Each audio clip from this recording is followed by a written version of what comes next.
Hello दोस्तों, स्वागत है आपका हमारे YouTube चैनल पर। आज की कहानी बहुत ही दिलचस्प है, प्लीज इसे लास्ट तक सुनिएगा। गांव के बीचों बीच बनी किराने की दुकान पर हर सुबह हलचल होती। इस दुकान के मालिक मोहन अंकल एक 60 वर्षीय सरल स्वभाव के व्यक्ति थे। उनकी दुकान ही उनकी दुनिया थी।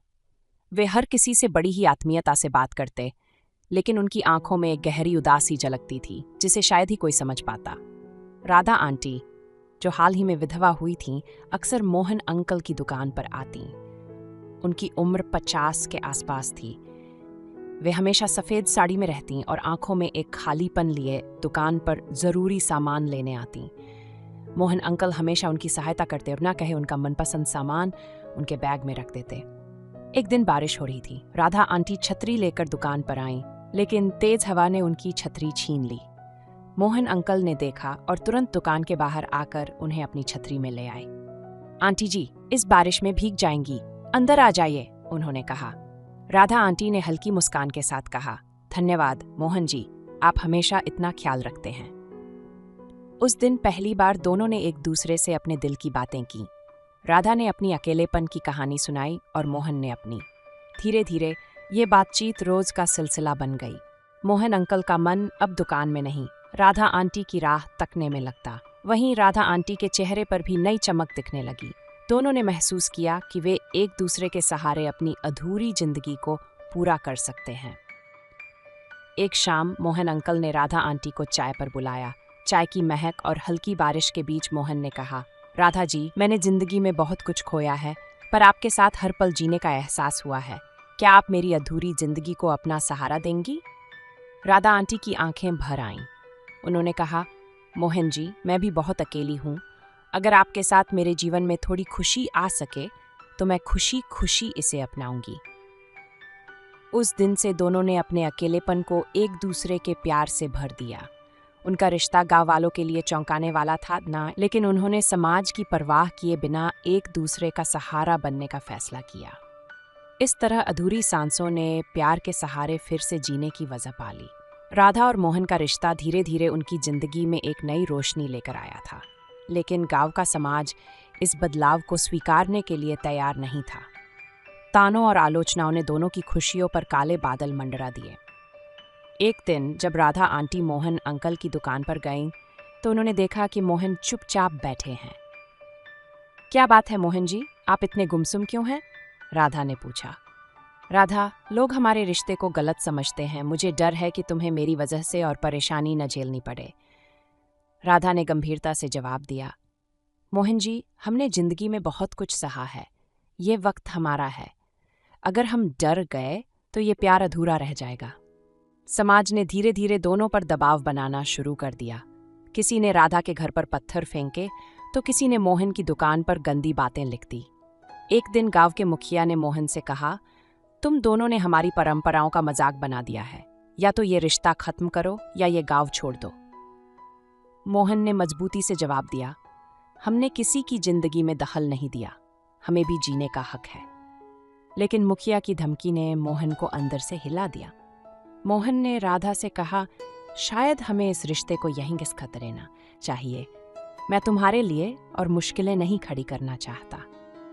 राधा ने गहरी नजरों से मोहन को देखा और कहा, अगर प्यार इतना कमजोर होता तो ये समाज कभी सच्चे प्यार की कहानियां न सुनता। मैं तुम्हारे साथ खड़ी हूं, चाहे दुनिया हमारे खिलाफ क्यों न हो। राधा और मोहन ने तय किया कि वे गांव को छोड़कर एक नई जगह अपनी जिंदगी शुरू करेंगे। उन्होंने अपने कुछ सामान बांधा और स्टेशन जाने का फैसला किया, लेकिन गांव वालों को उनकी योजना की भनक लग गई। रामपाल और उसके साथी स्टेशन पर पहुंच गए। हालांकि इस बार उन्होंने हिंसा का सहारा नहीं लिया, बल्कि तानों और धमकियों से उन्हें डराने की कोशिश की। अगर तुम लोग यहां से गए तो ये गांव तुम्हारे परिवारों को कभी माफ नहीं करेगा, रामपाल ने कहा। लेकिन मोहन ने पहली बार बिना डरे कहा, हमने अपनी जिंदगी जीने का हक खुद कमाया है। अगर तुम हमें रोकना चाहते हो तो यह तुम्हारी कमजोरी है, हमारी नहीं। राधा और मोहन ने ट्रेन पकड़ ली। उन्होंने पीछे मुड़कर नहीं देखा। नई जगह पर उन्होंने एक छोटी सी दुकान खोली और अपनी जिंदगी को नए सिरे से शुरू किया। हालांकि उनकी राह आसान नहीं थी, लेकिन उनके बीच का प्यार हर मुश्किल को पार करने की ताकत देता था। उन्होंने एक नई कहानी लिखी जो ये सिखाती है कि प्यार समाज की बंदिशों से ऊपर होता है। उनकी जिंदगी भले ही संघर्ष से भरी रही, लेकिन उनका प्यार ये संदेश छोड़ गया कि सच्चा प्यार किसी भी परिस्थिति में हार नहीं मानता। नई जगह पर पहुंचकर राधा और मोहन ने एक छोटी सी दुकान खोली। वहां का माहौल गांव जैसा सख्त नहीं था, लेकिन अनजाने शहर में जिंदगी की शुरुआत करना आसान नहीं था। दुकान के काम में दोनों ने अपनी पूरी ताकत झोंक दी। धीरे धीरे उनकी मेहनत रंग लाई और उनका छोटा सा व्यापार चलने लगा। राधा और मोहन अब पहले से ज्यादा समय साथ बिताने लगे। सुबह की चाय से लेकर रात के खाने तक उनकी हर छोटी बड़ी बात में एक गहराई थी। एक शाम जब दुकान जल्दी बंद हो गई, मोहन ने राधा के लिए अपने हाथों से खाना बनाया। मोहन जी, ये क्या? आपने इतना सब कुछ क्यों बनाया? राधा ने मुस्कुराते हुए पूछा। मोहन ने हंसते हुए जवाब दिया, सोचा तुम्हें कुछ पल आराम दूं। राधा की आंखें भर आईं। वह जानती थी कि इस नई जिंदगी में उनका संघर्ष भले जारी था, लेकिन मोहन का प्यार हर दर्द को सहलाने के लिए काफी था। उस रात जब मोहन ने राधा के लिए उनके बालों में तेल लगाया तो राधा ने धीरे से कहा, मोहन जी, आपने मुझे फिर से जीना सिखाया है। अगर आप न होते तो शायद मैं कभी मुस्कुराना भूल ही जाती। मोहन ने हल्की मुस्कान के साथ जवाब दिया, तुम मेरी जिंदगी की आखिरी और सबसे खूबसूरत वजह हो राधा। तुम्हारे बिना मैं अधूरा हूं। उनकी जिंदगी में सब कुछ ठीक चल रहा था जब एक दिन गांव से रामपाल का एक संदेश आया। उसने उनकी दुकान के पते का पता लगाकर एक धमकी भरा पत्र भेजा। उसमें लिखा था, तुम चाहे जहां भी जाओ, हम तुम्हें चैन से जीने नहीं देंगे। गांव की इज्जत लौटाने का वक्त आ गया है। राधा ने पत्र पढ़ते ही डर के मारे मोहन की ओर देखा। मोहन जी, क्या यह कभी खत्म होगा? मोहन ने उसकी ओर देखा और मजबूती से कहा, राधा, अब हम डरकर नहीं जिएंगे। अगर उन्होंने हमारी राह में रोड़े अटकाए तो हम उनसे लड़ेंगे।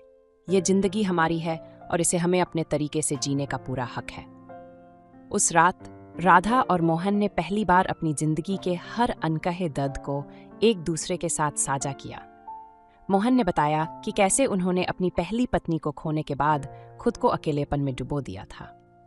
वहीं राधा ने अपने पति के गुजरने के बाद की मुश्किलों को साझा किया। राधा ने कहा, मैंने सोचा था कि मेरी जिंदगी खत्म हो गई है, लेकिन तुमने मुझे दिखाया कि प्यार उम्र और हालात से परे है। मोहन ने उसकी आंखों में झांकते हुए कहा, और तुमने मुझे सिखाया कि प्यार का मतलब केवल साथ होना नहीं, बल्कि हर मुश्किल में साथ खड़े रहना है। अगले दिन उनकी दुकान पर एक अजनबी आया। वह रामपाल का भेजा हुआ आदमी था। उसने कहा, तुम्हें वापस गांव आना होगा। मुखिया ने तुम्हारी वापसी के लिए पंचायत बुलाने का आदेश दिया है। मोहन ने शांत स्वर में जवाब दिया, हम अब किसी पंचायत का हिस्सा नहीं हैं। हमारी जिंदगी के फैसले अब हम खुद करेंगे। अजनबी ने धमकी भरे लहजे में कहा, यह तुम्हारा आखिरी मौका है। अगर तुम वापस नहीं आए तो अंजाम बुरा होगा। राधा और मोहन ने फैसला किया कि वे किसी भी धमकी के आगे झुकेंगे नहीं। उन्होंने अपने नए दोस्तों और पड़ोसियों से मदद मांगी। धीरे धीरे उनका समर्थन बढ़ने लगा। राधा ने एक दिन मोहन से कहा, हमने बहुत सहा है, लेकिन अब वक्त आ गया है कि हम अपना डर खत्म करें। हमारे प्यार की ताकत किसी भी चुनौती से बड़ी है। मोहन ने उसके हाथ को थामते हुए कहा, तुम सही कहती हो, हम अपने प्यार को दुनिया के सामने साबित करेंगे। ये लड़ाई अब केवल हमारी नहीं, हर उस प्यार करने वाले की है जिसे समाज ने दबाने की कोशिश की है। दोनों ने मिलकर गांव जाने का फैसला किया। अब वे डरने वाले नहीं थे। यह उनका आखिरी संघर्ष था जिसे वे पूरे साहस और जोश के साथ लड़ने वाले थे। राधा और मोहन ने फैसला कर लिया था कि वे गांव वापस जाकर समाज से अपने प्यार के लिए लड़ेंगे। लेकिन यह फैसला जितना आसान था उतना नहीं। उनके प्यार के नाव बढ़ा दी। लेकिन उस प्यार की गहराई के साथ कुछ अनकहे डर और भावनाओं का तूफान भी आ रहा था। गांव लौटने पर उनका सामना वही तानों भरी निगाहों और पुराने दुश्मनों से हुआ। लोग उन्हें देखकर फुसफुसाने लगे। मुखिया रामपाल ने पंचायत बुला ली और सबके सामने कहा, तुम दोनों ने इस गांव की इज्जत मिट्टी में मिला दी है। क्या उम्र और रिश्तों का कोई मतलब नहीं बचा है तुम्हारे लिए? राधा ने साहस के साथ जवाब दिया, इज्जत समाज की सोच से नहीं, इंसान के कर्मों से बनती है, और हमारा प्यार कोई अपराध नहीं है। यह हमारे दिल का फैसला है और इसे हम किसी की दया या इजाजत से नहीं जीते। लेकिन यह केवल सामाजिक दबाव नहीं था जो उनकी परीक्षा ले रहा था। मोहन के दिल में धीरे धीरे एक अजीब सा डर पैदा होने लगा। गांव की सारी नफरत, ताने और धमकियों ने उसे भीतर ही भीतर कमजोर कर दिया। वह सोचने लगा कि शायद राधा को उससे दूर होना चाहिए ताकि वह अपने जीवन को शांति से जी सके। एक रात जब राधा सो रही थी, मोहन ने उसके चेहरे को देखते हुए बुदबुदाया, तुम्हारे लिए यह सब झेलना ठीक नहीं है राधा। शायद मेरा प्यार तुम्हारे लिए मुश्किलें ही लाता है। उसके दिल में एक अजीब सी कशमकश थी। वह राधा को प्यार करता था, लेकिन उसे इस दर्द से बचाना चाहता था। अगले दिन मोहन ने राधा से कहा, शायद हमें अलग हो जाना चाहिए। मैं तुम्हारे लिए परेशानी का सबब बन रहा हूं। राधा की आंखों में गुस्सा और दर्द दोनों झलकने लगे। ये क्या कह रहे हो मोहन जी? क्या प्यार सिर्फ तब तक टिकता है जब तक सब कुछ ठीक हो? मुश्किलों का सामना करना भी तो प्यार का हिस्सा है। मोहन ने सिर झुका लिया। राधा, तुम्हारे बिना मैं कुछ भी नहीं हूं, लेकिन मैं नहीं चाहता कि समाज तुम्हें और चोट पहुंचाए। तुमने पहले ही बहुत सहा है। राधा ने गहरी नजरों से मोहन की ओर देखा और कहा, अगर तुमने मुझे छोड़ा तो ये समाज नहीं, तुम मेरा सबसे बड़ा दर्द बन जाओगे। हमारा रिश्ता समाज से बड़ा है, इसे तुम इतनी आसानी से खत्म नहीं कर सकते। रात में दोनों ने अब दर्द और प्यार को खुलकर साझा किया। मोहन ने राधा को अपने डर बताए और राधा ने उसे अपने भरोसे का एहसास कराया। उस रात बारिश की हल्की बूंदों के बीच दोनों ने पहली बार अपने प्यार को हर बंदिश से परे महसूस किया।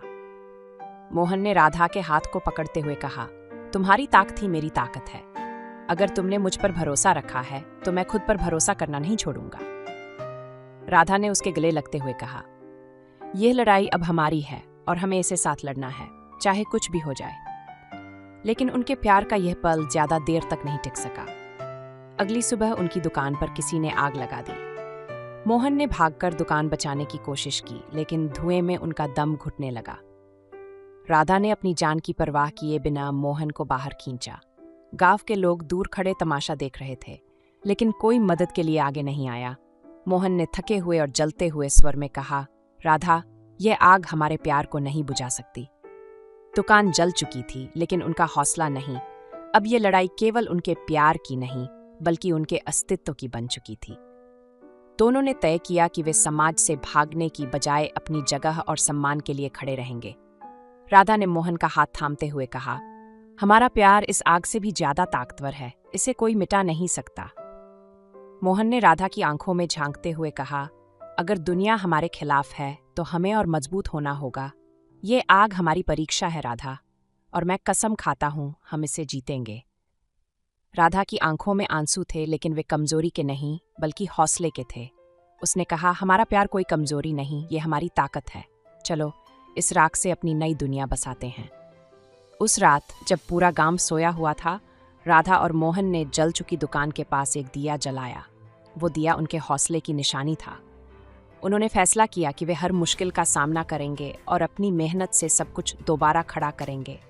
अगली सुबह राधा और मोहन ने उसी जल चुकी जमीन पर खड़े होकर गांव वालों को संबोधित किया।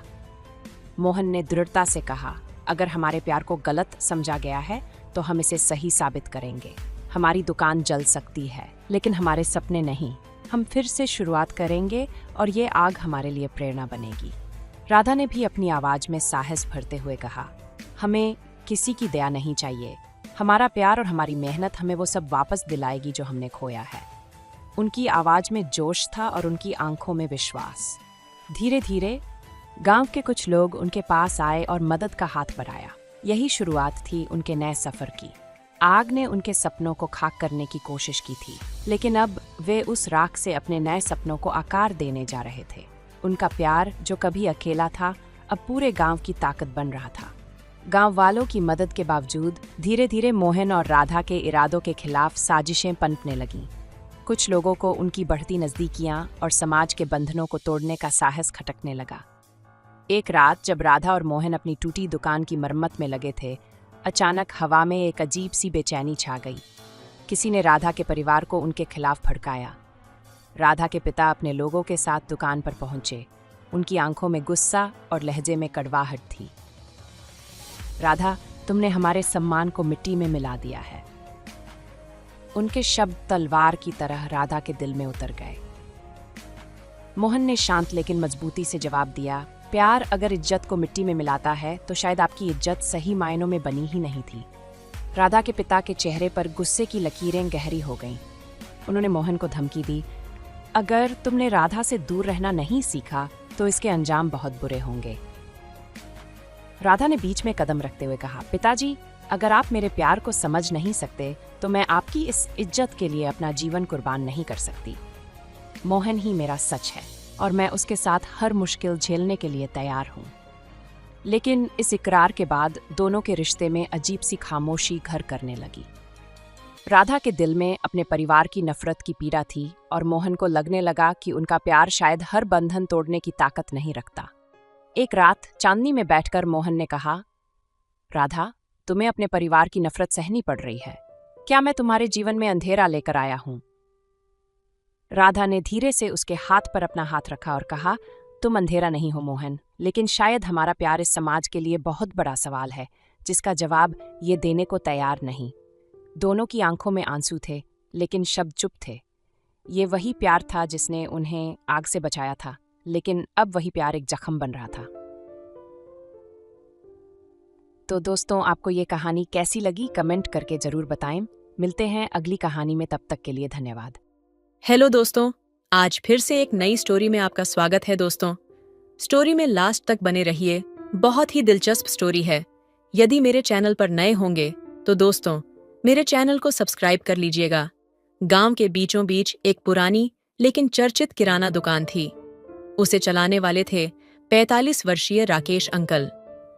राकेश अपनी उम्र के साथ सधी हुई जिंदगी जी रहे थे।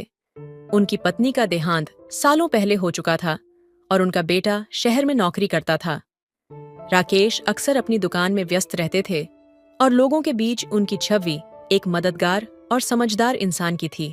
उधर कॉलेज की 20 वर्षीय निशा अपने सपनों और उम्मीदों से भरी एक जिंदा दिल लड़की थी। वह अक्सर राकेश की दुकान से छोटे मोटे सामान लेने जाती थी। उसकी सादगी और चंचलता ने राकेश के दिल में एक अजीब सी हलचल पैदा कर दी थी, लेकिन वह इस भावनात्मक उलझन को अपने अंदर दबाए रखते थे। निशा हर बार दुकान पर आती तो उसकी बातों में राकेश को एक अजीब सी सुकून मिलता। धीरे धीरे उनकी बातचीत लंबी होने लगी। निशा को राकेश की बातों में एक पितृ स्वरूप की गर्माहट महसूस होती और राकेश को निशा की मासूमियत में खो जाने का एक बहाना मिल जाता। एक दिन बारिश में भीगते हुए निशा दुकान पर पहुंची। उसके कपड़े गीले हो चुके थे। राकेश ने उसे दुकान के अंदर बैठने को कहा और उसे गर्म चाय बनाकर दी। निशा ने चाय पीते पीते अपनी जिंदगी की छोटी छोटी बातें शेयर कीं। राकेश उसे सुनते रहे, लेकिन उनके मन में कहीं न कहीं एक अलग ही एहसास जागने लगा। एक दिन निशा ने कॉलेज की एक समस्या के बारे में बात करते हुए कहा, आपसे बात करके लगता है कि मैं अपने पापा से बात कर रही हूं। राकेश के अंदर एक अजीब सा दर्द उठा। उन्हें समझ आ गया कि उनकी भावनाएं गलत दिशा में बढ़ रही थीं, लेकिन भावनाएं इतनी सरल नहीं होतीं। राकेश ने खुद को समझाने की कोशिश की, लेकिन हर बार निशा की हंसी, उसकी आवाज और उसकी मासूमियत उनके मन में गूंजती रही। कुछ महीनों बाद निशा को यह एहसास हुआ कि राकेश उसे जरूरत से ज्यादा तवज्जो देते हैं। एक दिन उसने सीधे पूछ लिया, अंकल, क्या आप मुझसे कुछ कहना चाहते हैं? राकेश ने नजरें झुका लीं। उन्होंने अपनी भावनाएं जाहिर नहीं कीं, लेकिन निशा की आंखों में वह सवाल था। राकेश ने खुद को रोकने का फैसला किया और निशा से दूरी बना ली। निशा को उनकी बदली हुई हरकतें खटकने लगीं। आखिरी बार जब निशा दुकान पर गई तो राकेश ने उससे कहा, निशा, तुम मेरे लिए किसी ख्वाब की तरह हो जो बस देखा जा सकता है पर पूरा नहीं किया जा सकता। मैं तुम्हारी इज्जत करता हूँ और चाहता हूँ कि तुम्हारा जीवन खुशियों से भरा रहे। निशा समझ गई कि राकेश के दिल में उसके लिए कुछ ऐसा था जो शब्दों में नहीं कहा जा सकता। उसने बिना कुछ कहे राकेश को अलविदा कहा। राकेश के लिए वह दुकान अब खाली सी लगने लगी। निशा ने भी वहां आना बंद कर दिया। उनकी जिंदगी अपनी अपनी राहों पर चलने लगी, लेकिन दोनों के दिल में वह अधूरी ख्वाहिशें हमेशा बनी रहीं। राकेश ने निशा से दूरी बनाने का फैसला तो कर लिया था, लेकिन दिल के किसी कोने में उसकी मासूमियत और हंसी हमेशा गूंजती रहती थी। वह जानता था कि उसकी भावनाएं उसके उम्र और समाज के बनाए नियमों के खिलाफ थीं, लेकिन दिल से कहाँ कोई जीत सका है। निशा ने भी राकेश की बदली हुई हरकतों को महसूस किया। कुछ हफ्तों बाद जब राकेश दुकान पर सामान सजाने में व्यस्त था, निशा अचानक वहां पहुंच गई। अंकल, क्या हम बात कर सकते हैं? उसने हल्की झिझक के साथ पूछा। राकेश ने उसकी तरफ देखा। उसकी आवाज में वो मिठास थी जिसने राकेश के भीतर दबी भावनाओं को फिर से जगा दिया।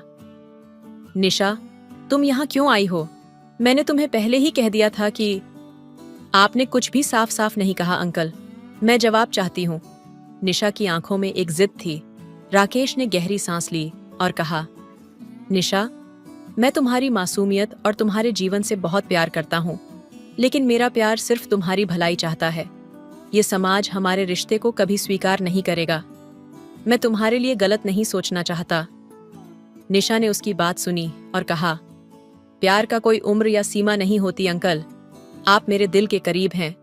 मैं यह नहीं कह रही कि हम कुछ ऐसा करें जो गलत हो, लेकिन हम इस रिश्ते को समझ सकते हैं, इसे परिपक्वता के साथ देख सकते हैं। राकेश का दिल उसकी बातों से पिघलने लगा, लेकिन वह जानता था कि वह इस रिश्ते को गहराई तक जाने नहीं दे सकता। उसने निशा से कहा, अगर तुम्हें मुझसे सच्चा लगाव है तो हमें अपने रास्तों को अलग रखना होगा। यह बेहतर होगा ताकि तुम अपनी जिंदगी खुलकर जी सको। उस शाम जब निशा दुकान से निकल रही थी तो तेज बारिश शुरू हो गई। वह रुकने लगी, लेकिन राकेश ने उसे रोककर अपनी छतरी दी। यह तुम रख लो, शायद यह आखिरी बार हो जब हम यूं मिल रहे हैं। निशा ने छतरी लेते हुए उसकी आंखों में देखा। अंकल, कुछ रिश्ते अधूरे ही अच्छे लगते हैं। दोनों की आंखों में आंसू थे। निशा ने अलविदा कहकर दुकान से बाहर कदम रखा। बारिश की हर बूंद में एक अनकहा दर्द था। इसके बाद राकेश ने खुद को दुकान के काम में और व्यस्त कर लिया। निशा ने भी अपनी पढ़ाई पर ध्यान देना शुरू कर दिया। दोनों ने एक दूसरे से दूरी बना ली, लेकिन उनके दिल में वह एक रिश्ता हमेशा जीवित रहा, जिसे उन्होंने अपनी भावनाओं की गहराई में दबा लिया। समाज की मर्यादा ने उन्हें दूर किया, लेकिन उनके दिल हमेशा एक दूसरे के लिए धड़कते रहे। वह प्यार, जो कभी खुलकर सामने नहीं आ सका, उनकी जिंदगी का सबसे खूबसूरत और गहरा एहसास बनकर रह गया। उस अलविदा के बाद भी राकेश और निशा के दिलों में एक अनकही खलिश बाकी थी। प्यार की जड़ों को उन्होंने समाज और मर्यादा के नाम पर काटने की कोशिश की थी, लेकिन उसकी शाखाएं उनके दिलों में अब भी हर दिन फैल रही थीं। निशा अपनी पढ़ाई में व्यस्त रहने लगी, लेकिन हर बार जब वह किताब खोलती तो उसकी आंखों के सामने राकेश का चेहरा आ जाता। राकेश ने भी खुद को दुकान के काम में डुबो लिया, लेकिन हर ग्राहक के बीच उसे बस निशा का चेहरा याद आता। एक रात जब बारिश अपने चरम पर थी, निशा अपने कमरे में अकेली बैठी हुई थी। उसकी आंखों में बेचैनी थी। उसने खुद को समझाने की कोशिश की कि यह सब भुला देना सही होगा, लेकिन वह उस एक बार फिर से राकेश से मिलने की चाहत को रोक नहीं पाई। निशा ने बिना कुछ सोचे राकेश की दुकान की ओर कदम बढ़ाए। रात का समय था और दुकान बंद हो चुकी थी। राकेश अपने कमरे में अकेला बैठा था जब दरवाजे पर धीमी दस्तक हुई। दरवाजा खोलने पर सामने निशा खड़ी थी। उसका चेहरा भीगा हुआ था और उसकी आंखों में एक अजीब सी बेचैनी थी। निशा, इतनी रात को यहाँ क्यों आई हो? राकेश ने हैरानी से पूछा। मुझे जवाब चाहिए अंकल। क्यों आप मुझसे दूर भाग रहे हैं? ये प्यार नहीं तो और क्या है? राकेश के भीतर के सभी बांध टूटने लगे। वह निशा को अंदर ले आया और कहा, निशा, यह प्यार नहीं है, ये बस एक भ्रम है। तुम्हारी मासूमियत ने मुझे अपनी ओर खींचा, लेकिन मैं जानता हूं कि यह सही नहीं है। निशा ने उसकी बात को काटते हुए कहा, प्यार में सही गलत नहीं होता अंकल, ये दिल से महसूस होता है, दिमाग से नहीं। अगर ये गलत है तो इसे रोकने की जिम्मेदारी मेरी भी है, लेकिन मैं नहीं रोक सकती, मैं आपको भुला नहीं सकती। राकेश ने निशा की आंखों में देखा। उसकी बातों में सच्चाई थी, लेकिन वह खुद को रोक नहीं पा रहा था।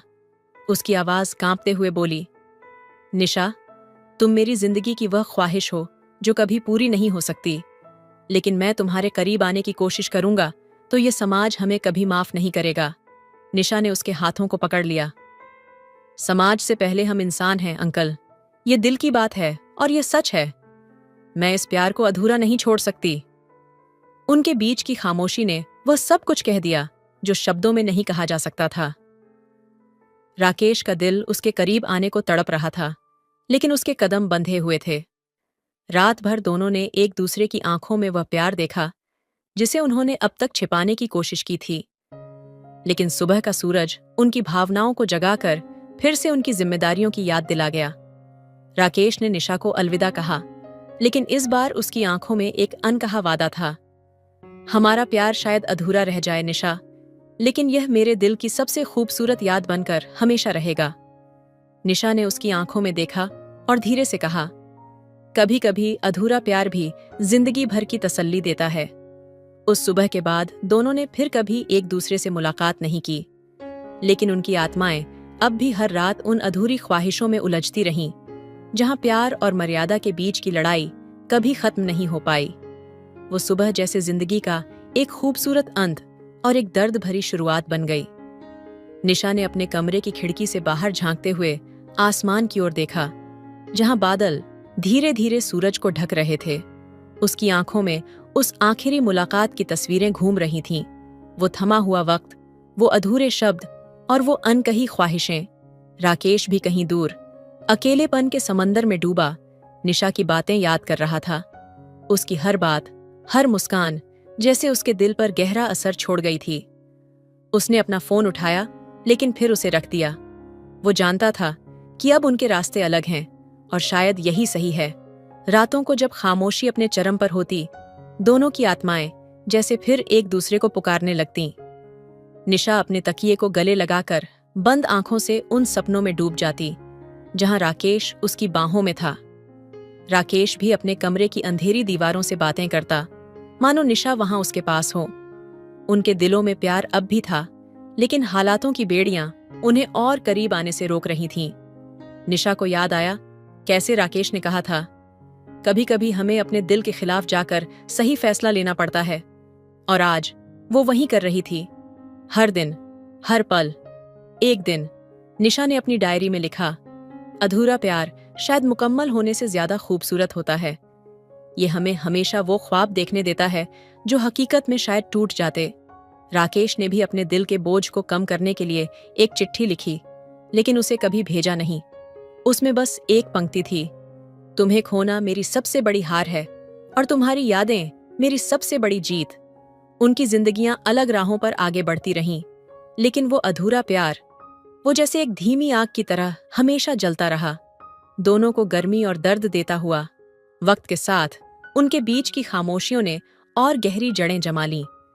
निशा की जिंदगी में कुछ भी पहले जैसा नहीं रहा।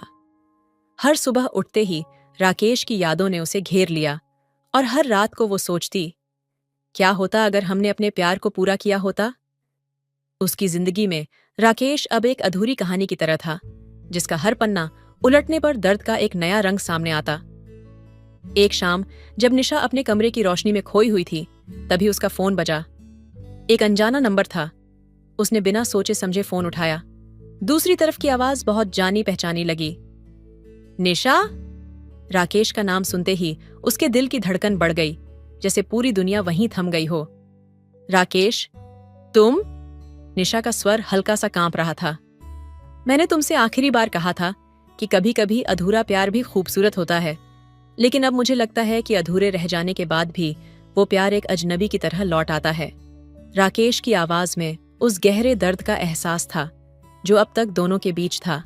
निशा चुप रही। कुछ कहने को था, लेकिन शब्द जैसे गले में अटक गए थे। क्या वो फिर से उसी रास्ते पर लौट सकती थी? क्या वो अब भी राकेश के साथ वो अधूरी प्रेम कहानी पूरी कर सकती थी जो कभी बहुत ही खास थी?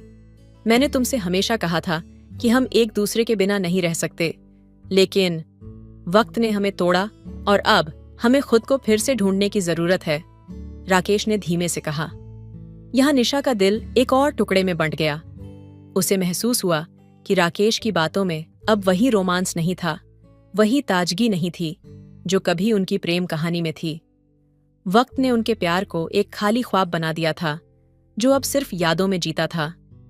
कुछ समय बाद निशा ने फोन रख दिया, लेकिन उसके दिल में जो गहरी हलचल हुई वो शब्दों से नहीं बयान हो सकती थी। उसने महसूस किया कि शायद अब उनका प्यार सचमुच अधूरा रह गया था। अभी भी एक दूसरे के दिलों में, लेकिन अब उस प्रेम में वह ख्वाब नहीं था। फिर एक दिन राकेश ने निशा से मिलने का फैसला किया। उसने अपनी पुरानी यादों के बीच छुपी हुई तस्वीरें, ख्वाहिशें और पुराने खतों को एक बार फिर से खोला। वो जानता था कि यह मुलाकात एक आखिरी बार हो सकती है, लेकिन वह चाहता था कि कम से कम एक बार फिर से उस अधूरे प्यार को महसूस कर सके। निशा और राकेश एक पुराने कैफे में मिले। एक दूसरे को देखकर दोनों की आंखों में वही पुराना एहसास था, लेकिन अब वह हल्के से फीका हो चुका था। क्या हमें अब भी उस अधूरे प्यार की तलाश करनी चाहिए? निशा ने हल्की सी मुस्कान के साथ पूछा, पर उसकी आवाज में एक अजीब सी तन्हाई थी। राकेश ने गहरी सांस ली और कहा, हमारा प्यार कभी पूरा नहीं हो पाया, लेकिन इसका मतलब ये नहीं कि वो कभी खत्म भी हुआ। ये हमेशा हमारे अंदर रहेगा, उस जगह पर जहां हम दोनों एक दूसरे से थे। लेकिन निशा ने धीरे से कहा, राकेश, कभी कभी अधूरा प्यार ही हमें सबसे ज्यादा तोड़ता है। और उस दिन के बाद दोनों के रास्ते फिर से अलग हो गए, लेकिन एक दूसरे की यादें, वो अधूरी ख्वाहिशें और वो अंजाम जो कभी पूरा नहीं हुआ, दोनों के दिलों में एक खाली जगह छोड़ गए जो शायद कभी भर न पाई। कुछ महीनों के बाद निशा और राकेश की जिंदगी फिर से अपने अपने रास्तों पर चल पड़ी, लेकिन वो अधूरा प्यार जो अब तक उनके दिलों में एक गहरी छाया की तरह था, उनकी रूहों में कहीं न कहीं गहरे घाव छोड़ चुका था। दोनों ने एक दूसरे से दूर रहते हुए ये महसूस किया कि किसी का होना फिर किसी का न होना, दोनों ही इंसान को बहुत बदल सकते हैं। निशा की रातें अब अकेलेपन के साये में और गहरी हो गईं। उसकी आंखों में कभी भी राकेश की तस्वीरें गुम हो जातीं, उसका हंसना, उसकी वो आवाज जो कभी सुकून देती थी। लेकिन अब वह आवाज उसे चुभने लगी थी, जैसे एक अधूरी उम्मीद हो जो कभी पूरी नहीं हो सकती थी। एक दिन निशा ने खुद से पूछा, क्या हम दोनों कभी भी अपने दिलों को फिर से जोड़ पाएंगे, या फिर ये टूटे हुए ख्वाब हमेशा इसी तरह हमारी रूहों को चुराते रहेंगे? वो सवाल हमेशा उसके मन में तैरता रहा, लेकिन कहीं न कहीं उसे इस सवाल का जवाब नहीं मिल सका। उसने फिर कभी राकेश से संपर्क नहीं किया और राकेश ने भी वही किया। वे जानते थे कि उनके बीच एक बार जो प्यार था, वो अब एक अदृश्य दीवार बन चुका था। दोनों का दिल अभी भी एक दूसरे के करीब था, लेकिन एक कटा हुआ सिलसिला था जो कभी खत्म नहीं हो सकता था। राकेश की जिंदगी भी अब पहले जैसी नहीं रही। काम में व्यस्त रहने के बावजूद उसे निशा की यादों ने हमेशा उसे परेशान किया। वह अपने दोस्त से कहता, कभी कभी वो जो हमें सबसे ज्यादा चाहिए होता है, वो ही हमारे पास से निकल जाता है, और फिर हम उस खोए हुए प्यार को फिर से पाने की कोशिश करते हैं। लेकिन सच तो ये है कि वह प्यार अब वहीं नहीं रहता। इस बीच राकेश के दिल में एक अजीब सी खामोशी थी। वो खामोशी जो कभी भी किसी चीज के पूरी तरह खत्म होने के बाद आती है। उसने महसूस किया कि अब वह भी अपनी प्रेम कहानी के एक अधूरे अध्याय को कभी पूरा नहीं कर सकता। कुछ समय बाद निशा ने एक और पुराने खत को खोला जो कभी राकेश ने उसे लिखा था। खत में लिखा था, अगर हम कभी अलग हुए तो भी तुम्हारी यादें मेरे साथ रहेंगी, और तुम मेरे दिल में हमेशा उस अधूरी ख्वाहिश की तरह रहोगी जिसे कभी पूरा नहीं किया जा सका। निशा को वह खत पढ़ते हुए ऐसा महसूस हुआ जैसे राकेश का दिल फिर से उसके पास है, लेकिन अब कुछ बदल चुका था। वो ख्वाब अब कोई ख्वाब नहीं रहा, वो सिर्फ एक मुरझाया हुआ फूल बनकर रह गया था। एक दिन निशा ने सोचा, कभी कभी हम अपने दिल की बातों को अनसुना करते हैं, सोचते हैं कि शायद वो सच्चाई नहीं हो सकती, लेकिन असल में वही सच्चाई हमें धीरे धीरे चोटिल करती रहती है। और इस तरह उनके दिलों में कभी न खत्म होने वाला खालीपन हमेशा के लिए बसा रहा। राकेश और निशा दोनों ही अब अलग अलग जिंदगी जी रहे थे, लेकिन उनके बीच वह अधूरा प्यार, वह अनकहा एहसास हमेशा उस छाया की तरह उनके साथ बना रहा। एक ऐसा प्यार जो कभी पूरा नहीं हो सका, लेकिन हमेशा उसी अधूरे रूप में उनके दिलों में बसा रहा। तो दोस्तों, आपका कहानी कैसी लगी कमेंट करके जरूर बताएं, और मेरे चैनल को भी सब्सक्राइब कर लीजिएगा। तो मिलते हैं अगली कहानी में, तब तक के लिए धन्यवाद। हेलो दोस्तों, स्वागत है आपका हमारे YouTube चैनल पर। दोस्तों, आज की कहानी बहुत ही अच्छी है, प्लीज इसे लास्ट तक सुनेगा। यदि मेरे चैनल पर नए होंगे तो सब्सक्राइब कर लीजिएगा। परी, एक ऐसी लड़की जिसकी खूबसूरती से हर कोई मोहित हो जाता था। उसकी मुस्कान में जैसे पूरे ब्रह्मांड की रोशनी बसी हो। लेकिन एक दिन की दुर्घटना ने उसकी जिंदगी की रफ्तार को रोक दिया। सड़क हादसे में उसका दाहिना पैर बुरी तरह टूट गया। दर्द और बेबसी से भरी वह अस्पताल के बिस्तर पर अकेली पड़ी थी। अस्पताल में उसका इलाज करने की जिम्मेदारी डॉक्टर अयान को सौंपी गई। अयान, एक अनुभवी और दिल से बेहद नरम इंसान, जब पहली बार परी से मिला तो उसकी आंखों में दर्द की लहरें साफ दिखाई दीं। परी का टूटा हुआ पैर उसके पेशे का काम था, लेकिन उसके भीतर छिपे टूटे हुए दिल को देखकर अयान का मन व्याकुल हो उठा।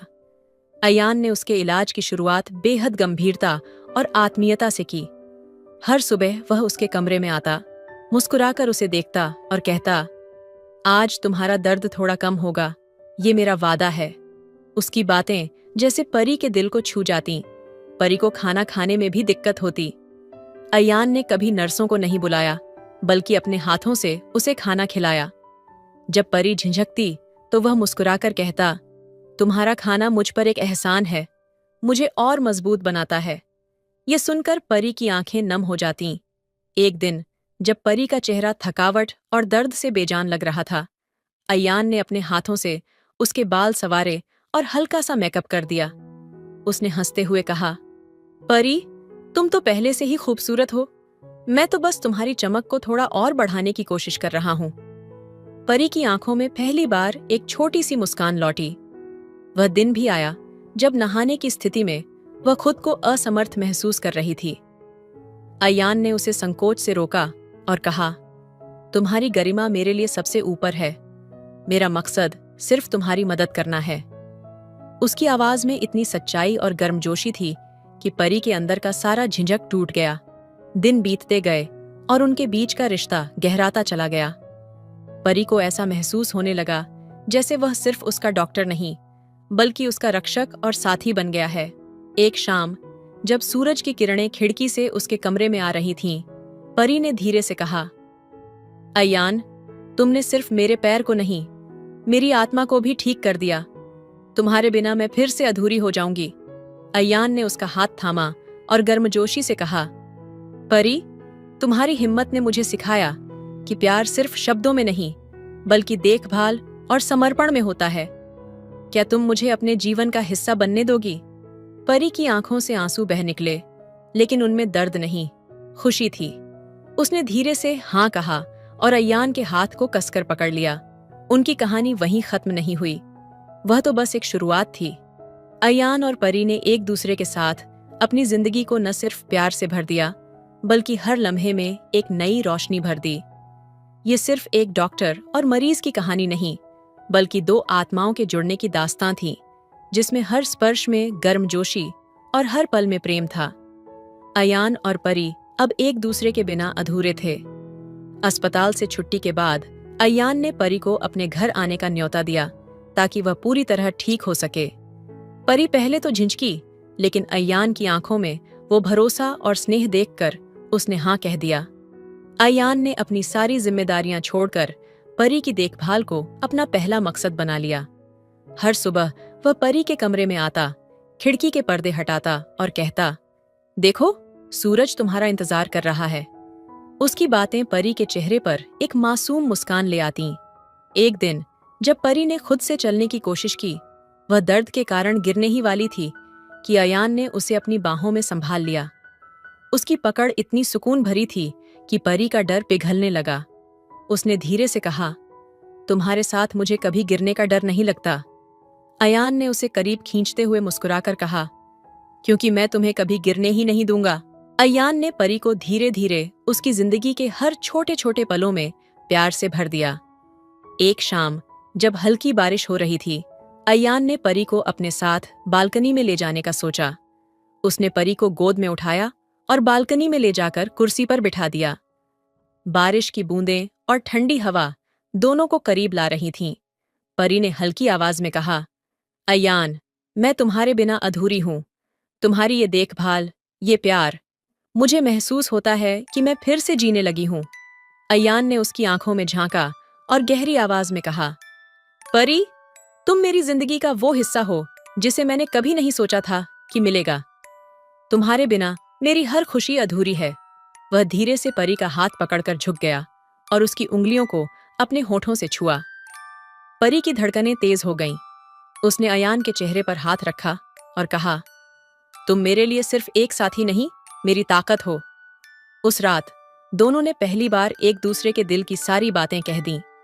अयान ने परी के गालों पर हल्का सा स्पर्श किया और कहा, तुम्हारे हर दर्द का मरहम बनना चाहता हूँ, हर खुशी तुम्हें देना चाहता हूँ। परी ने खुद को उसकी बाहों में समर्पित कर दिया। ये सिर्फ शारीरिक नहीं, बल्कि भावनात्मक जुड़ाव का पल था। दोनों के बीच की गर्मजोशी ने उनकी आत्माओं को एक कर दिया। उस पल बारिश की हर बूंद गवाह थी कि उनका प्यार सिर्फ एक एहसास नहीं, बल्कि एक प्रतिज्ञा बन चुका था। आगे के दिनों में अयान और परी ने हर पल को साथ बिताया। उनका हर दिन एक नई कहानी बन गया, जिसमें गर्मजोशी, प्रेम और एक दूसरे के प्रति समर्पण ने उनकी जिंदगी को जादुई बना दिया। अयान और परी की जिंदगी अब प्यार और गर्मजोशी से सराबोर हो चुकी थी। अयान ने परी की जिंदगी में जो खोया हुआ आत्मविश्वास था, उसे लौटाने की ठान ली थी। वह चाहता था कि परी न केवल चले, बल्कि दौड़े, उड़ान भरे और खुद को फिर से वही आजाद परी महसूस करे। एक सुबह सूरज की किरणें कमरे में झांक रही थीं। अयान ने परी को धीरे से जगाया और कहा, आज का दिन खास है, तुम तैयार हो? परी ने मुस्कुराते हुए पूछा, क्या खास है? अयान ने उसकी आंखों में झांकते हुए कहा, आज तुम अपने पैरों पर खड़ी होगी और मैं तुम्हें थामने के लिए हमेशा तुम्हारे साथ हूं।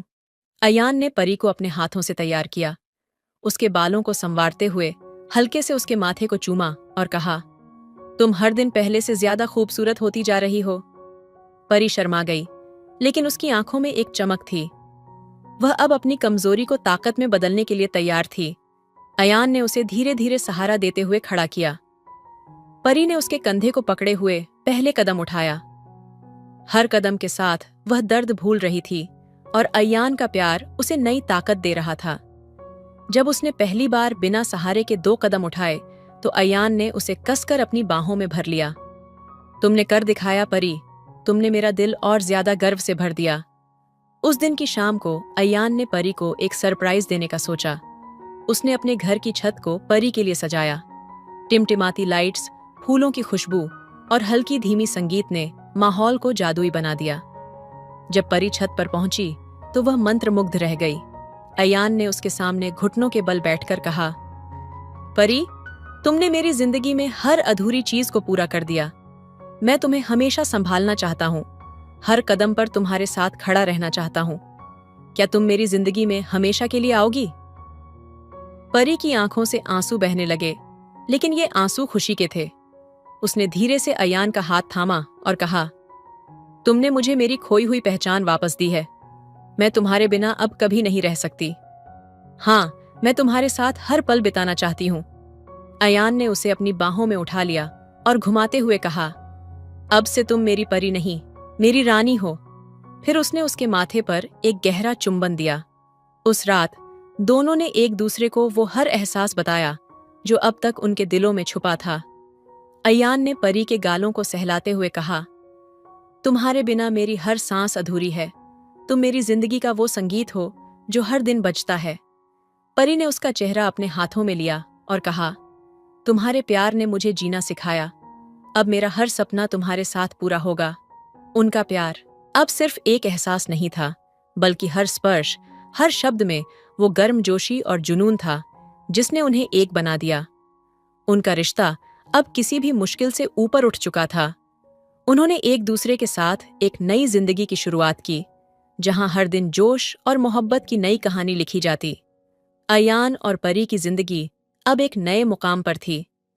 दोनों के दिलों में प्यार की गहराई इतनी बढ़ चुकी थी कि हर पल में एक अद्भुत ऊर्जा महसूस होती थी। उनकी दुनिया अब केवल एक दूसरे के इर्द गिर्द घूमती थी। एक दिन जब सुबह की हल्की धूप खिड़की से कमरे में आ रही थी, परी ने अयान को सोते हुए देखा। उसकी आंखों में एक चमक थी। वह सोच रही थी कि कैसे यह इंसान उसकी टूटी हुई जिंदगी को जोड़ने के लिए अपना सब कुछ दांव पर लगा चुका है। उसने धीरे से अयान के बालों को सहलाया और उसके माथे पर एक कोमल चुंबन दिया। अयान ने उसकी उंगलियों का स्पर्श महसूस किया, और आंखें खोलते हुए मुस्कुराया। परी, क्या तुम मेरी चोरी कर रही हो? उसने मजाक में कहा। परी हंस पड़ी और बोली, तुम्हारा दिल तो कब का मेरा हो चुका है, अब मैं क्या चुराऊंगी? अयान ने परी का हाथ पकड़कर उसे अपने करीब खींच लिया। उसकी गहरी आवाज में एक अटूट वादा झलक रहा था। परी, मैंने तुम्हें सिर्फ प्यार नहीं किया है, मैंने तुम्हें अपने जीवन का कारण बनाया है। तुम्हारे बिना मैं अधूरा हूं, हर सांस में बस तुम्हारा नाम है। परी की आंखें नम हो गईं। उसने धीमे से कहा, अयान, तुम्हारा यह प्यार मेरे लिए किसी दुआ से कम नहीं। मैं तुम्हें हर पल, हर सांस में महसूस करती हूं। तुम्हारी मौजूदगी मुझे ताकत देती है। उस दिन शाम को अयान ने परी को एक जगह लेकर जाने की योजना बनाई।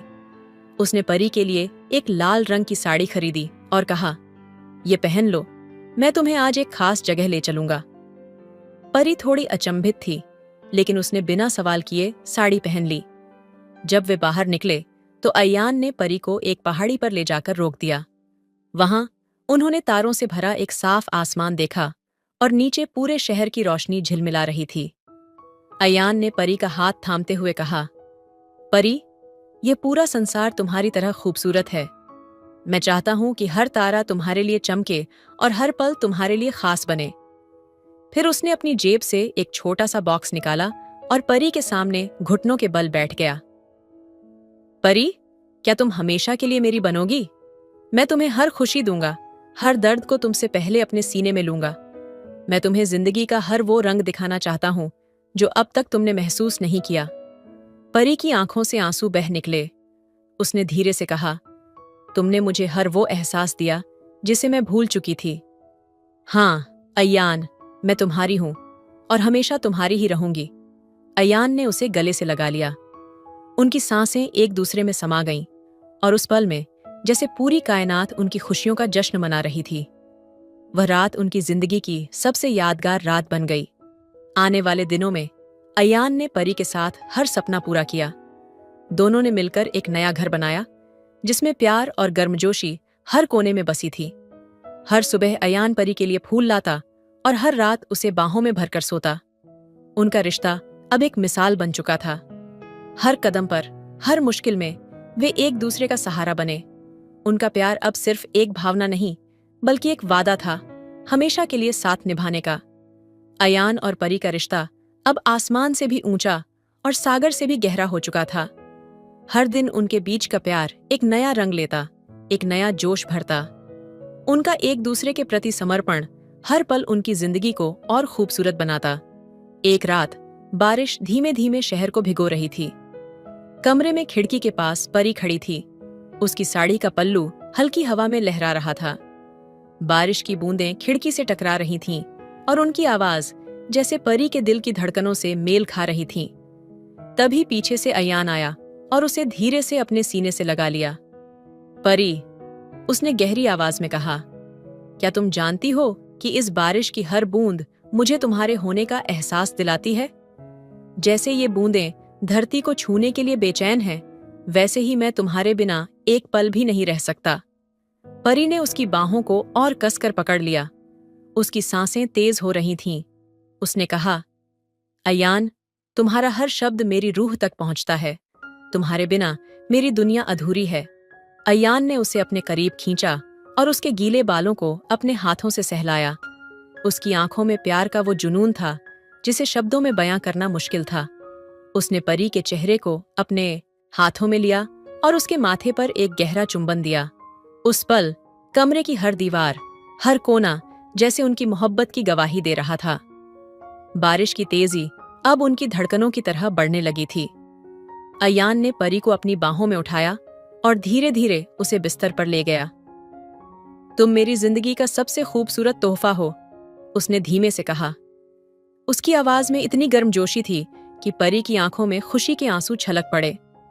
उसने अयान के चेहरे को छूते हुए कहा, तुम्हारे साथ हर पल एक नई जिंदगी की शुरुआत जैसा लगता है। उस रात अयान और परी के बीच का हर स्पर्श, हर एहसास जैसे एक कहानी लिख रहा था। उनकी सांसें एक दूसरे में घुल रही थीं और हर लम्हा उनके प्यार की गहराई को और बढ़ा रहा था। रात की गहराई और बारिश की हलचल के बीच उनका रिश्ता और मजबूत हो गया। उनके बीच की गर्मजोशी अब एक धधकती आग बन चुकी थी, जिसने उन्हें पूरी तरह से एक कर दिया। सुबह जब सूरज की पहली किरण कमरे में आई, तो परी ने अयान के सीने पर सिर रखा और धीमे से कहा, तुम्हारे बिना अब मेरी सुबह भी नहीं हो सकती। अयान ने उसकी आंखों में झांकते हुए कहा, तुम मेरी सुबह, मेरी रात, मेरी हर सांस हो परी। तुमसे दूर जाने का ख्याल भी मुझे तोड़ देता है। उस दिन से उनका प्यार और गहरा हो गया। हर दिन, हर रात उनके बीच का जुनून उन्हें और करीब ले आया। उनका रिश्ता अब सिर्फ दो इंसानों का नहीं था, बल्कि दो आत्माओं का मिलन बन चुका था। उनके प्यार की यह कहानी समय के साथ और भी शानदार और जोशीली होती गई। अयान और परी का प्यार अब सिर्फ एक एहसास नहीं था, यह एक ऐसा जुनून बन चुका था जिसे हर पल, हर सांस में महसूस किया जा सकता था। उनके बीच हर लम्हा आग की तरह सुलगता और एक दूसरे को पूरी तरह से अपने में समेट लेता। एक रात जब पूरा शहर गहरी नींद में था, अयान ने परी को अपनी बाहों में खींच लिया। उसकी आंखों में वो उफान था जो दिल की गहराइयों से उठ रहा था।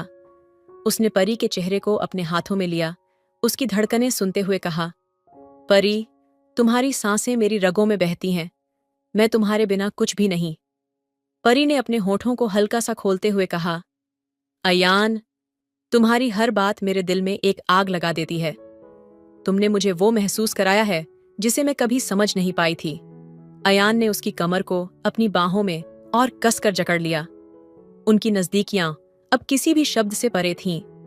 उसने परी के बालों को अपने हाथों में थामा, उसकी गर्दन को अपने होठों से छुआ और धीमी आवाज में कहा, तुम मेरी हो परी, पूरी तरह से, हर लम्हा, हर सांस, सिर्फ मेरी। परी की सांसें तेज हो गईं। उसने अयान की ओर देखा, उसकी आंखों में अब पूरी तरह से खुद को खो देने की चाहत झलक रही थी। उसने कहा, अयान, मैं तुम्हारे बिना कुछ भी नहीं हूं। मुझे हर पल तुम्हारे साथ चाहिए, जैसे तुम्हारे प्यार की आग मुझे जला रही है और फिर उसी आग से मैं खुद को पा रही हूं। उनके बीच का हर स्पर्श जैसे आग की लपटों से भरा हुआ था। अयान ने परी को अपने करीब खींचा और उसे अपने सीने से लगा लिया। उसने कहा, आज की रात मैं तुम्हें महसूस करना चाहता हूं, हर लम्हे को अमर बनाना चाहता हूं। तुम्हारे बिना मेरा हर सपना अधूरा है। परी ने उसके होठों पर अपनी उंगलियां रखते हुए कहा, तुम मेरे लिए सब कुछ हो अयान। मैं तुम्हारे बिना अपनी जिंदगी की कल्पना भी नहीं कर सकती। उस रात उनके बीच की दूरियां पूरी तरह मिट चुकी थीं। हर स्पर्श, हर सांस, हर पल एक विस्फोट की तरह था जो उनकी मोहब्बत को और गहरा कर रहा था। उनकी आत्माएं एक हो चुकी थीं। सुबह की पहली किरण ने जब उन्हें छुआ, परी ने अयान के सीने पर सिर रखा और कहा, तुम्हारा प्यार मेरी जिंदगी की वो आग है जो मुझे हर दिन जीने की वजह देती है। मैं हर जन्म में तुम्हारी रहना चाहती हूं। अयान ने उसे अपनी बाहों में भरते हुए कहा, परी, तुम्हारा प्यार मेरी ताकत है। मैं तुम्हें हर पल खुशियों से भर दूंगा। हमारे बीच की ये आग कभी नहीं बुझेगी, बल्कि हमेशा और तेज होती रहेगी। उनकी कहानी अब एक अटूट बंधन बन चुकी थी, एक ऐसा रिश्ता जो हर जुनून, हर हद और हर मुश्किल को पार करके और भी गहरा होता चला गया। उनका प्यार अब एक विस्फोटक ज्वाला था जो हर दिन और रात को जलाकर रोशन करता था। तो दोस्तों, आपको यह स्टोरी कैसी लगी कमेंट करके जरूर बताएं। मिलते हैं अगली कहानी में, तब तक अपना ख्याल रखिए। धन्यवाद। हेलो दोस्तों, स्वागत है आपका हमारे YouTube चैनल पर। आज की कहानी बहुत ही अच्छी है, इसलिए लास्ट तक सुनिएगा। यदि मेरे चैनल पर नए होंगे तो प्लीज सब्सक्राइब भी कर दीजिएगा। तो चलिए कहानी सुनाते हैं। मैं रेखा हूं। मेरी शादी को 6 महीने हुए हैं। एक छोटे से गांव में, जहां रिश्ते सांस लेते हैं, हमारा परिवार बसा हुआ है। मेरी सास ससुर, मेरी ननद और मैं, हम सब एक ही घर में रहते हैं। मेरा पति मुंबई में काम करता है। वह महीने में मुश्किल से 2 बार ही घर आ पाता है। उसकी कमी ने मेरे भीतर एक खालीपन भर दिया है, जो दिन के उजाले में तो छिपा रहता है, पर रात के अंधेरे में चुपके से उभर आता है। हमारे घर में कई कमरे खाली हैं, उनमें पुराना सामान पड़ा रहता है। मैं अपनी ननद के साथ सोती हूँ। वह मेरी सबसे अच्छी साथी बन गई है। लेकिन इंसानी दिल की गहराइयों में कुछ ऐसा भी होता है जो किसी को नहीं बताया जा सकता। उस रात आधी रात को मेरी नींद खुली। घर में अजीब सी खामोशी थी, पर इस खामोशी के बीच कहीं से आवाजें आ रही थीं। मेरे सास ससुर के कमरे से। मैंने सोचा शायद मुझे भ्रम हो रहा है, पर जब मैंने उनके दरवाजे के पास जाकर देखा तो मेरे दिल की धड़कन तेज हो गई। उनकी कमरे की लाइट जली हुई थी और अंदर से धीमी धीमी आवाजें आ रही थीं। मैंने चाहकर भी अपनी आंखें हटाई नहीं। दरवाजे की झीरी से देखा तो एक पल के लिए सब थम सा गया। मेरे सास और ससुर के बीच का वह पल ऐसा था जैसे वे समय को चुनौती दे रहे हों। उनकी उम्र भले बढ़ रही थी, पर उनके रिश्ते की गर्माहट में कोई कमी नहीं थी। मैं बाथरूम गई, लेकिन मन में उठे सवालों की झड़ी ने मुझे सोने नहीं दिया। क्या प्यार और संबंध उम्र का मोहताज होते हैं? क्यों मुझे अपने जीवन में वह सुकून नहीं मिल रहा जो शायद मेरी सास को मिल रहा था? सुबह जब मैं किचन में थी तो मेरी सास के चेहरे पर एक अजीब सी चमक थी। मैंने अनमने भाव से उनसे पूछा, माँ जी, आप इतनी खुश क्यों दिख रही हैं? उन्होंने हंसकर जवाब दिया, जब रिश्तों में विश्वास और प्यार हो तो हर सुबह नई लगती है। उनके शब्दों में छिपे अर्थ ने मेरे दिल को झकझोर दिया। वह सुबह हमारे घर के दरवाजे पर एक नई कहानी लेकर आई। दरवाजे पर एक लड़का खड़ा था जो हमारे घर का खाली कमरा किराए पर लेना चाहता था। उसका व्यक्तित्व, उसकी आंखों की चमक और उसके बोलने का ढंग, सब कुछ अलग था। वह हमारे घर में रहने लगा। मेरे दिल में एक नई हलचल शुरू हो गई। वह लड़का मेरे भीतर के उस खालीपन को भरने लगा जिसे मैं किसी से कह नहीं पा रही थी। लेकिन जब मैंने एक रात अपनी ननद को उसके कमरे में देखा तो मेरी दुनिया जैसे थम गई। हमारे घर की छत के उस पार बसी जिंदगी कभी कभी कितने अजनबी चेहरों को अपने करीब ले आती है, ये मैं उस दिन पहली बार समझी। पड़ोसन ने जिस सहजता से उस 22 साल के लड़के को हमारे सामने लाकर खड़ा किया, उसकी बातों में एक मासूमियत थी। बेचारा लड़का कॉलेज में पढ़ाई करता है, उसने कहा। अगर आप अपने खाली कमरे में इसे किराए पर जगह दे दें तो इसका बड़ा भला होगा। माँ जी ने जवाब दिया, कमरे तो खाली हैं, लेकिन उनमें सामान भरा हुआ है। पड़ोसन ने हल्की मुस्कान के साथ कहा, कोई बात नहीं, मैं इसे दिखा देती हूँ। अगर इसे पसंद आ गया तो वह यहीं रह लेगा। लड़का अंदर आया। उसकी आंखों में एक अजीब सी चमक थी, मानो हर कोने में कुछ तलाश रही हों। मैंने खुद को रोक नहीं पाई और माँ जी से पूछा, ये कौन है? माँ जी ने सरलता से कहा, ये लड़का किराए पर कमरा लेना चाहता है। जब मेरी नजर उस पर पड़ी तो एक पल के लिए समय थम गया। उसकी ऊंची कद काठी, आत्मविश्वास से भरी आंखें और चेहरे पर बिखरी हल्की मुस्कान, कुछ ऐसा था जो उसे बाकी लोगों से अलग बनाता था। वह भी मुझे देखते हुए हल्का मुस्कुराया। मैंने माँ जी से कहा, कोई बात नहीं, आप इसे एक कमरा दे दीजिए, वैसे भी खाली पड़े हैं और इससे हर महीने किराया भी मिलेगा। माँ जी मान गईं और वह लड़का हमारे घर में किराएदार बनकर रहने लगा। हमारे घर में केवल एक ही बाथरूम था जिसे वह भी इस्तेमाल करता था। धीरे धीरे उसका हमारे परिवार से घुलना मिलना बढ़ने लगा। एक दिन उसने आकर कहा, आंटी जी, मेरा गैस खत्म हो गया है, क्या मैं आपके गैस पर खाना बना सकता हूँ? माँ जी ने मुस्कुराकर कहा, कोई बात नहीं, आज के दिन हमारे यहाँ से रोटी खा लो। रेखा तुझे तेरे कमरे में रोटी पहुंचा देगी। मैंने बिना कुछ कहे रोटियां बनाई और उसकी प्लेट में सब कुछ सजा दिया। जब मैं उसके कमरे का दरवाजा खटखटाने गई तो उसने मुस्कुराते हुए दरवाजा खोला और कहा, आइए भाभी, अंदर आइए। मैंने प्लेट टेबल पर रखते हुए कहा, ये लो तुम्हारी रोटियां। उसने आग्रह किया, भाभी जी 2 मिनट बैठ जाइए। पहले तो मैं झिझकी, लेकिन उसकी बातों में कोई अजीबियत नहीं थी। मैं पास रखी कुर्सी पर बैठ गई। वह टीवी पर कोई फिल्म देख रहा था। अचानक स्क्रीन पर एक किसिंग सीन आ गया। उस सीन ने कमरे के माहौल को अचानक से बदल दिया। मेरी नजरें स्क्रीन से हटने का नाम नहीं ले रही थीं और उसी पल मुझे महसूस हुआ कि मैं एक ऐसे क्षण का हिस्सा बन चुकी हूं जो शायद कभी मेरी जिंदगी में नहीं आता। रात का सन्नाटा अपने आप में एक अनकही कहानी बुनता है। हर शोर, हर आवाज और हर हलचल अपने भीतर एक रहस्य समेटे होती है। उस रात भी कुछ ऐसा ही था।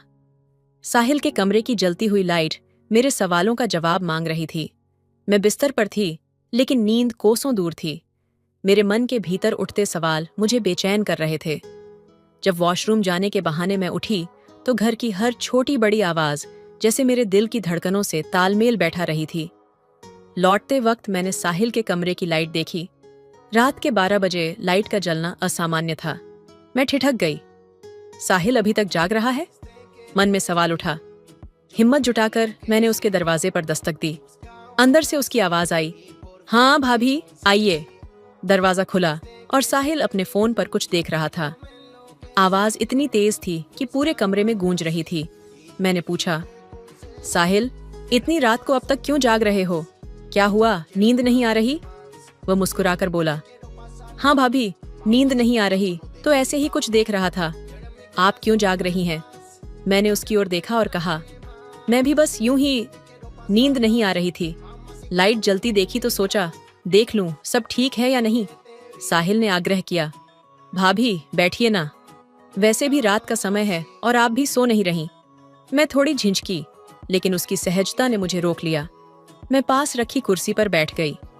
फोन की स्क्रीन पर चलते हुए दृश्य ने मेरा ध्यान खींचा। वह किसी फिल्म के सीन में खोया हुआ था। आप भी देखिए भाभी, फिल्म बहुत दिलचस्प है, उसने सहजता से कहा। नहीं, मुझे नहीं देखनी, मैंने जवाब दिया, लेकिन मेरी नजरें स्क्रीन पर ही अटकी थीं। साहिल मेरी झिझक समझ गया। उसने मुस्कुराते हुए कहा, भाभी कभी कभी खुद को आराम देने में कोई बुराई नहीं, देख लीजिए अच्छा लगेगा। उसने फोन मेरी ओर बढ़ा दिया। मैं चाहकर भी मना नहीं कर सकी। फिल्म ने मुझे अपने जाल में उलझा लिया था। स्क्रीन पर चल रहे दृश्यों ने मेरे भीतर अजीब सी हलचल पैदा कर दी। साहिल ने मेरी ओर देखा और हल्के स्वर में कहा, भाभी हम दोनों साथ देखेंगे तो और मजा आएगा। मैंने उसकी ओर देखा, लेकिन कुछ कह नहीं पाई। शब्द जैसे मेरे गले में अटक गए थे। उसने पास बैठते हुए कहा, डरिए मत, ये तो बस एक फिल्म है। फिल्म की कहानी आगे बढ़ती गई और मेरे मन के भीतर उठने वाली हलचलें भी। लेकिन उस पल मैंने अपने भीतर की सीमाओं को फिर से महसूस किया। उस रात घर में सन्नाटा था, लेकिन मेरे मन में एक हलचल सी थी। मैं अक्सर सोचती थी कि जीवन के छोटे छोटे पल किस तरह से एक कहानी का रूप लेते हैं और कैसे एक साधारण सी मुलाकात भी दिलचस्प मोड़ ले सकती है। साहिल, जो कि हमारे घर में किराए पर रहता था, हमेशा एक शांत और विनम्र लड़का लगा था। उसकी मुस्कान और आत्मविश्वास ने मुझे कभी खींचा नहीं, लेकिन उस दिन कुछ अलग था। जब मैंने उसे पहली बार अपने कमरे में किताबें पढ़ते देखा, तो मैंने महसूस किया कि उसके भीतर गहरी सोच और समझ की झलक थी। शायद यही वजह थी कि वह हर किसी से अलग था।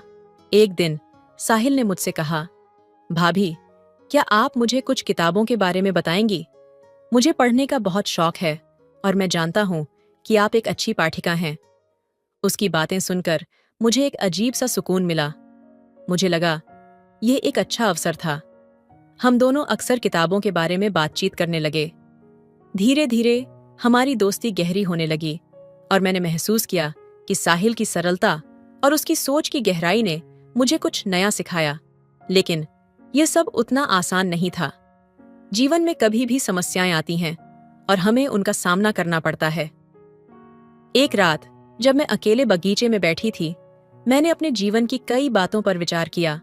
मुझे महसूस हुआ कि रिश्ते हमेशा आसान नहीं होते, लेकिन जब दो लोग एक दूसरे को समझते हैं और समर्थन करते हैं, तो किसी भी चुनौती का सामना करना आसान हो जाता है।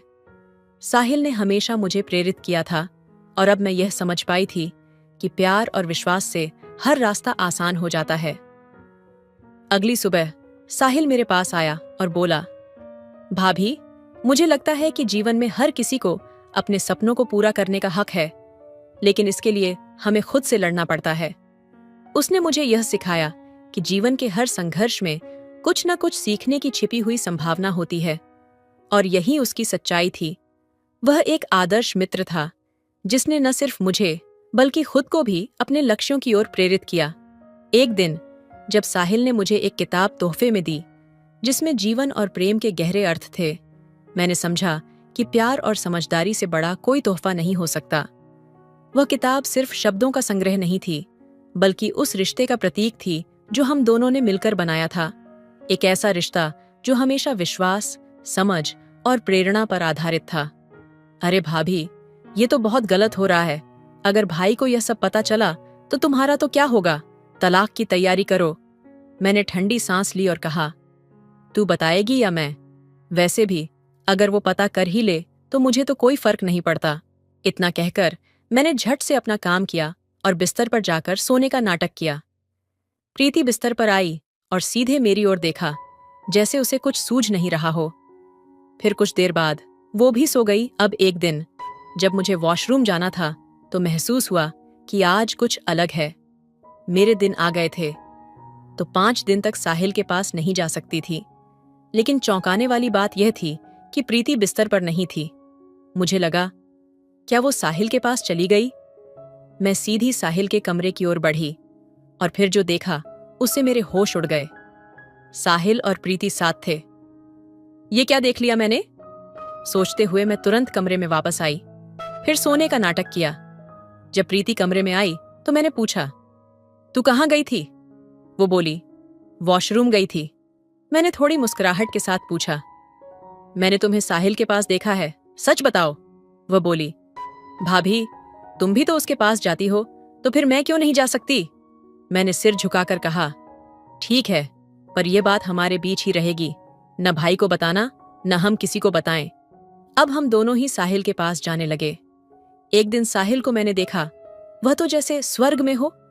प्रीति सुबह सुबह 11-12 बजे उसके पास चली जाती और मैं शाम को 12 बजे। बस यही चलता रहा।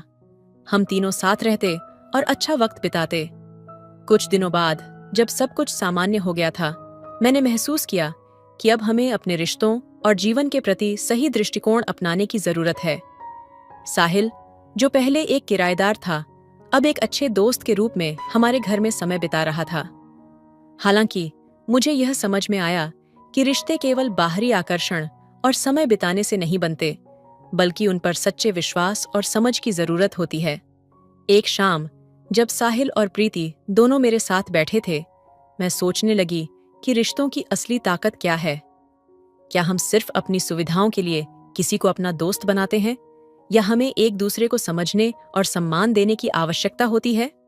साहिल, मैंने उसे संबोधित किया, तुम हमारे घर में काफी समय से हो और अब मुझे यह समझने का समय है कि एक अच्छा दोस्त बनने के लिए हमें क्या चाहिए।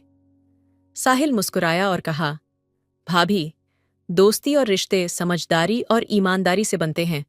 अगर हम एक दूसरे की मदद करें और सही तरीके से एक दूसरे को समझें तो हर रिश्ता मजबूत होता है।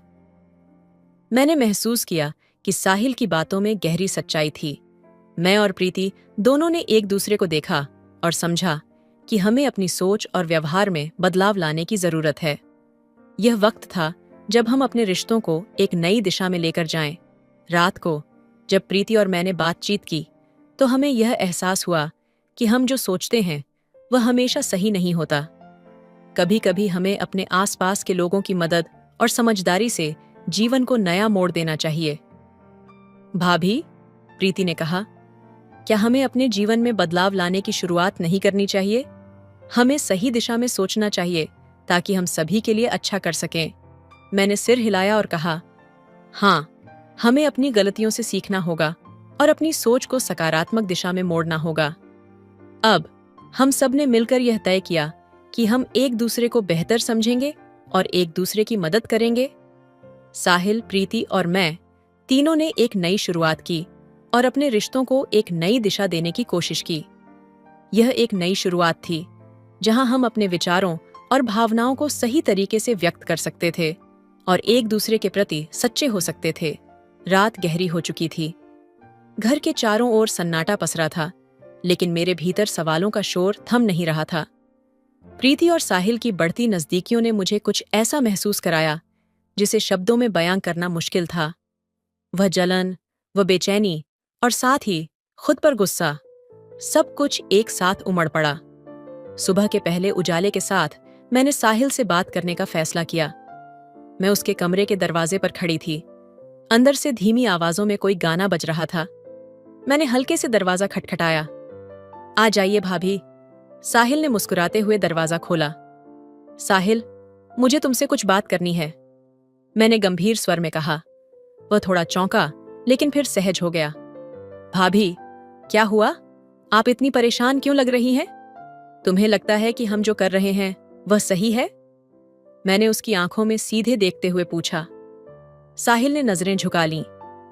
भाभी, मैं मानता हूं कि यह सब गलत है, लेकिन मैंने कभी ऐसा सोचा नहीं था। ये सब बस हो गया। उसके शब्दों ने मुझे और भी झकझोर दिया। ये बस हो गया वाली सोच ही हमारी सबसे बड़ी कमजोरी थी।